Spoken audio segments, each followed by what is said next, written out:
Electric two వీలర్లకు subsidy అందించే పథకాన్ని కేంద్ర ప్రభుత్వం పొడిగించింది. పీఎం ఈ డ్రైవ్ పథకాన్ని 2028 మార్చి 31 వరకు పొడిగించింది. అయితే ఈ విభాగానికి అందించే ప్రోత్సాహకాలను సగానికి తగ్గించింది. గతంలో పర్ కిలోవాట్ అవర్కు 5,000 ప్రోత్సాహంగా ఇస్తే ఇకపై పర్ కిలోవాట్ అవర్కు 2,500 రూపాయలు మాత్రమే ఇవ్వనుంది. 2025 ఏప్రిల్ 1 నుంచి 2028 మార్చి 31 మధ్య రిజిస్టర్ అయిన ఎలక్ట్రిక్ టూ వీలర్లు కిలోవాట్ అవర్కు 2,500 చొప్పున ప్రోత్సాహకాన్ని పొందవచ్చని కేంద్ర భారీ పరిశ్రమల మంత్రిత్వ శాఖ నోటిఫికేషన్ జారీ చేసింది. ప్రోత్సాహకాలను వాహనానికి గరిష్టంగా 5,000కు మాత్రమే పరిమితం చేసింది. 2024-25 ఆర్థిక సంవత్సరంలో ఎలక్ట్రిక్ ద్విచక్ర వాహనాలకు కిలోవాట్ అవర్కు 5,000 చొప్పున గరిష్టంగా వాహనానికి 10,000 ప్రోత్సాహం లభించేది.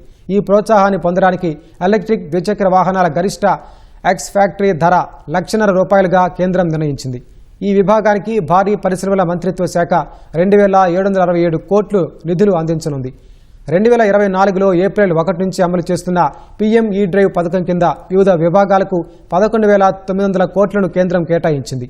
2028 మార్చి 31 కంటే ముందే కేటాయించిన 11,900 కోట్ల నిధులు అయిపోతే అప్పుడు పథకాన్ని మూసివేయనున్నట్లు కేంద్రం తన నోటిఫికేషన్లో తెలిపింది.